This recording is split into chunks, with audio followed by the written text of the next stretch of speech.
Ingenious Jean by Susan Chandler and illustrated by Kate Leake. I can't begin to tell you just how ingenious Jean was, or maybe I can. Maybe I can tell you that while her brother and sister were watching cartoons, she was inventing something amazing. Ingenious Jean was searching in her toy box to find some good things to invent with. She was hammering and banging, drawing and planning, scheming and dreaming until her invention was ready. She took it in to show her brother and sister. "Look what I've invented," said Ingenious Jean. "What is it?" asked her brother. "It's a contraption that lets one person talk to another, even when they are in different houses."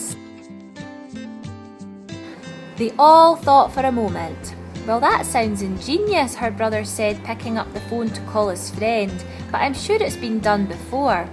"That doesn't matter," said Ingenious Jean, "because I have another inventing idea." And with that, she went back into her room to find some good things to invent with. This time, Ingenious Jean delved deep into the wardrobe. While her brother and sister were dressing up, Ingenious Jean was inventing something stupendous. She was hammering and banging, drawing and planning, scheming and dreaming until at long last the invention was ready. She took it in to show her brother and sister. "Look what I've invented," said Ingenious Jean once again. "What is it?" asked her sister through the dress she was pulling over her head. "It is a special box that lets you watch moving pictures with sound. Look what happens when I switch it on." They all thought for a moment. "It does sound ingenious," said her sister, turning on the telly, "but I'm sure it's been done before." "That doesn't matter," laughed Ingenious Jean, "because I have another inventing idea." And with that, she went back into her room to find some good things to invent with.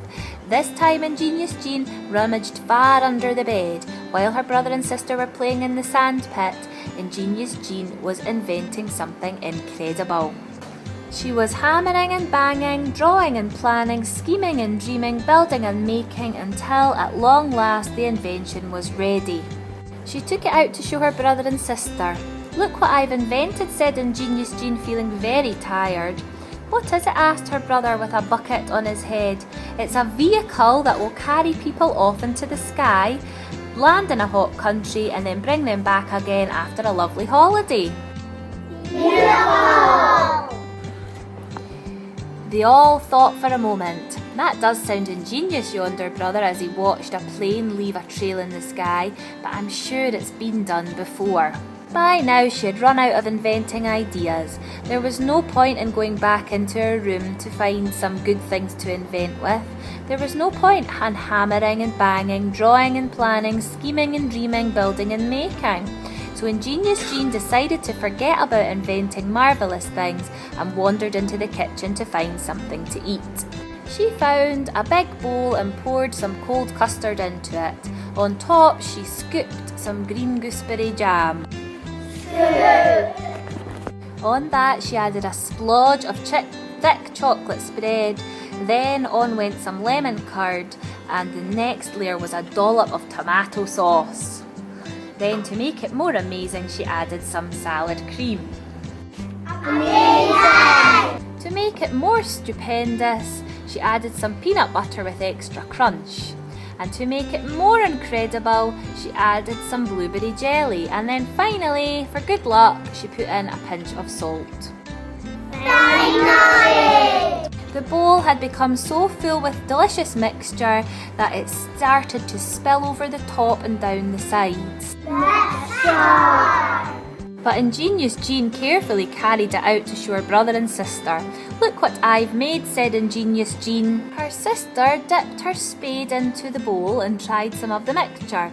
Her brother scooped his bucket into the bowl and tried some of the mixture. "It's never been done before," announced her sister.